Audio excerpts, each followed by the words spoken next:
a noise in the background, it is raining pretty hard right now. So normally I would have my windows closed and whatever, trying to keep it as quiet as possible.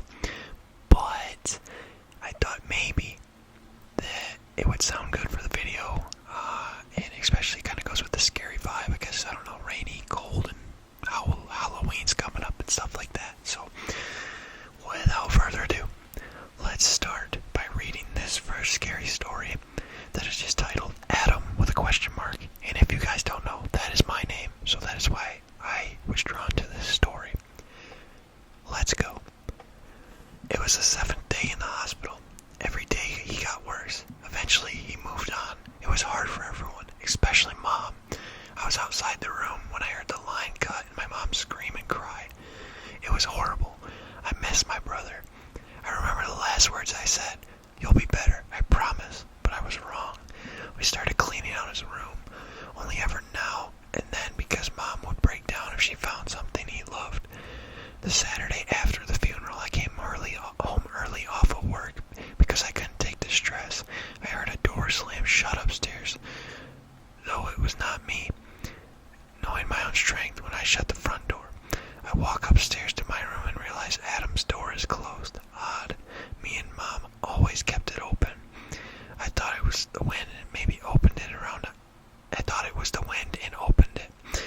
Around an hour later, I go to take out the trash. Staring at his favorite swim trunks in the trash, I sigh and hear footsteps from the open window of his room. Confused, I back up a little and hear his toy train go off. I peer through the window. A black figure is sitting on his bed. "Adam," I say. His head snaps towards the window. Blood-red eyes as he stands and walks to the window. "Yes, Charlie." I pinch myself to make sure I'm not dreaming, but when I look up, he's gone. I see Mom's car pull in the driveway. I shake my head and put the trash back, but sure as hell when I walk into the house with my mom, his toy train goes off. As Mom walked through the front door, I ran up to her and gave her a huge hug. "What's wrong?" I was at a loss for words, so I could only point. I pointed to Adam's room. When I was finally ready to talk, I said, "I saw Adam, Mom. I saw him." She looked at me with such sympathy. "I know it's hard, honey, but he's gone. We just have to accept that." Her voice started to crack as she said, "Will you excuse me?" I felt guilty. She walked upstairs and noticed Adam's door was closed. "Honey, did you close Adam's door?" My face turned pale, and I walked to the stairs. "No," I said. Mom opened the door and screamed. I saw it too. The boy from earlier, hanging from the ceiling. I scream and fall over, tears from my eyes. Mom is left in shock. The silence and the boy looks up. "You left me there." I clearly heard Adam's voice. Mom's stuttering voice. "What? No, I didn't." Adam screams. "You could have fixed me." The windows shatter and a bunch of arms smash through the wall, grabbing me and Mom. Our screams are muffled by our bodies being dragged across the floor. It suddenly stops. Adam and the hands are gone now, and me and Mom are sobbing. We quickly pack up and move. We wanted to burn that hellhole, but that's arson. Yeah, that's crazy.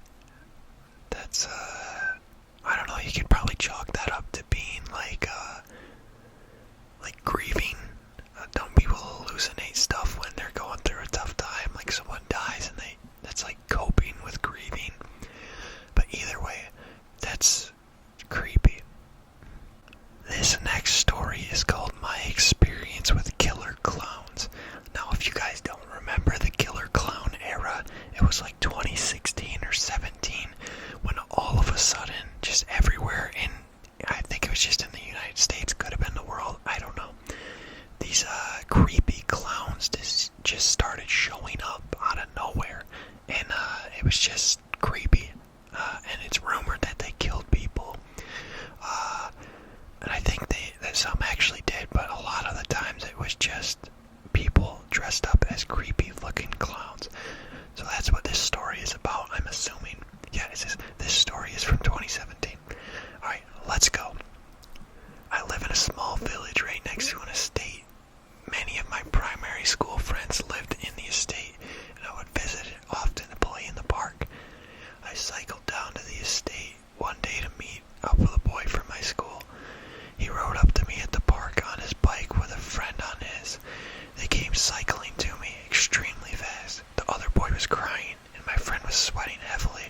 discussing what we were gonna do because we were so stupid we didn't tell our parents, and we decided we should go and find it to stop or prove it's real.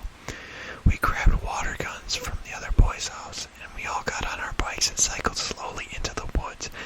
At first we didn't see anything, and we cycled out of the woods for like 15 minutes until we heard a noise. It was that sound of leaves crunching. We all freaked out, and the other boys began screaming, but we shushed them immediately and got the heck out of the woods. We had a snack from my friend's house and decided we must go back in. That just proves how stupid we were. We cycled back into the woods and we couldn't see anything, so we were leaving when my friend screamed. I turned around and saw a short clown with a red wig and a squeaky nose, and I can't remember the rest, but he had a knife. He began slowly walking towards us, and we began shooting him with our water guns, but then he began running, so we cycled as fast as we could. As we left the woods, we saw him smiling, and he didn't have his knife. We got back to our friend's house and cried for a solid 10 minutes. We calmed down and went out to play in the park, but then we realized a horrific detail.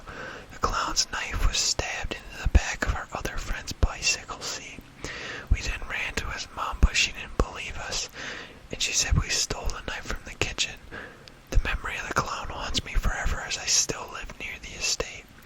To present day, other friend has moved away and I have never seen the clown since, but sometimes I hallucinate the squeaky red nose on the floor outside my house. Yeah, I never had an experience with a killer clown where I live, and I don't think there were really any in my area, but that was definitely one of my favorite times. As weird as that sounds, I liked hearing and seeing all the videos about them on YouTube and stuff.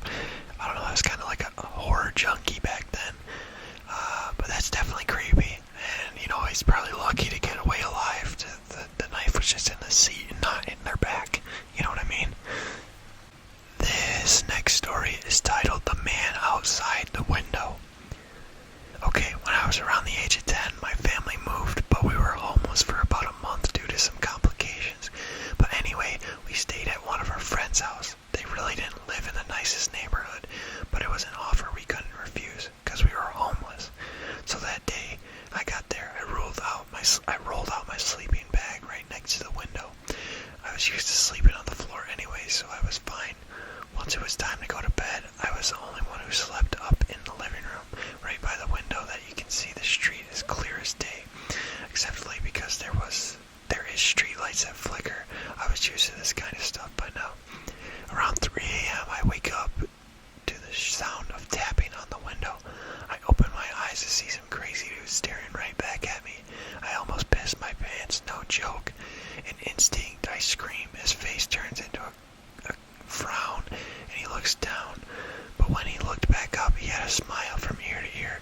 I screamed again. This time, the mother of my friend came out, and I told her everything, and she called the cops. And they said, when they were investigating the side of the house, the door was unlocked, and if the mother didn't come, he could have been in the house. Thank God for lungs and throat and a voice. To this day, I can't sleep near windows because windows haunt me every time I try to sleep. This next story is titled, I Hate Clowns, and here is why. So when I was around the age of 10, I decided that I was old enough to go to the park by myself. I could ride my bike there if I wanted to, but I was always too scared to. That day, I decided otherwise. Mom, I'm gonna go play outside. I yelled at my mother and she replied back with, okay, sweetheart, be safe. This was normal since I would just play in the front yard, but today I thought otherwise. I got my bike out of the garage and headed towards the park, which is a wooden park with trees. Only people who like to run go there. But I didn't care. Once I got there, I locked my bike to the bike rack and started walking. I looked older than I was. I've been mistaken as a 15-year-old once. Crazy, right? Anyways, as I was walking, I started to feel uneasy, like someone was watching me or something. I shrugged it off and kept walking anyways. I never thought I could be so stupid. As I was walking, I thought I heard a twig snap, so I turned around, but I saw nothing. Now I really was feeling uneasy. I wanted to turn around and walk/run to my bike, but since the playground was so close, I decided against it. Once I got there,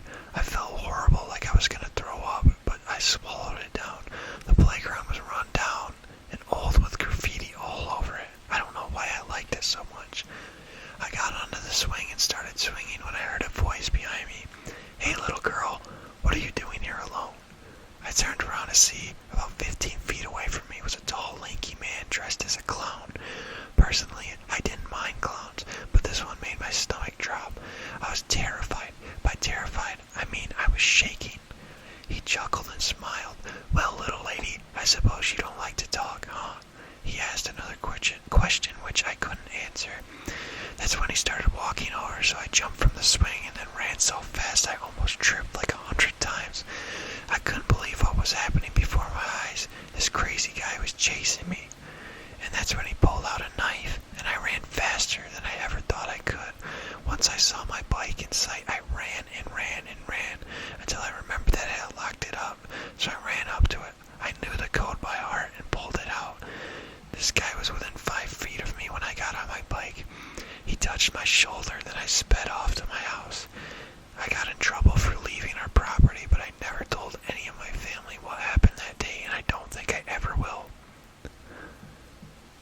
Wow. That's crazy. That's crazy. This next story is called A Halloween That Felt a Bit Too Real.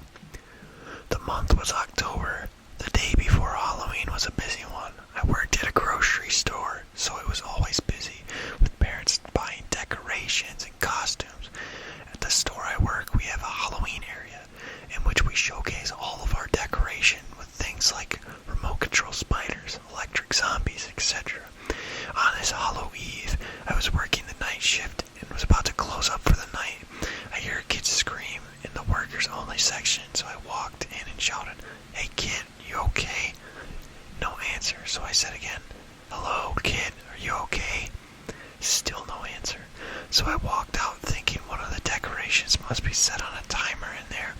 I turned the power off and was about to lock the doors when I see a light on in the far corner of the store. I look over my shoulder, sighing and heading over to where the light was. But as soon as I got there, it turned off. I heard a child's laugh. Another one turned on. "Alright kid, you got your Halloween prank in, go home." But the light stayed and flickered.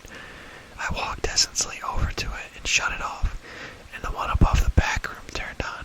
I headed towards the door, hesitantly turning the handle, but nothing's there. I hear something fall inside and I flick on my flashlight. Scanning it around the room, there was a tall pile of stuffed animals. I let my light linger there a little longer. Felt like something was off. I looked closer and hear something slam in the main store. "Listen, kid, it's time to go home." I saw a light illuminating from the clothing section. Walking over, I saw someone had tipped over the Skechers and then turned them on. I felt breathing on my neck and footsteps run behind me. I spun around and heard a child's laughter. I had enough and walked to the door, locking it behind me, but I shined my flashlight into the store to see if there was a kid in there. I did see a child, but it wasn't normal. His arms and legs were twisted abnormally. I was about to shine my light over him when my car alarm went off. I turned around to see a crow as fell out of the sky onto my car. I looked at it closer. The eyes were gouged out and the wings was torn to shreds. What the hell? I turned around to the store and see the kid was staring at me, pointing at me and smirking. I never went back. That's crazy. Imagine that shit happening to you, bro. That would scar you for life. Alright, boys. I think I'm gonna call it there. That was like 5 stories, I think. Some of them were short. We'll make future videos on these, so don't worry, you'll get your scare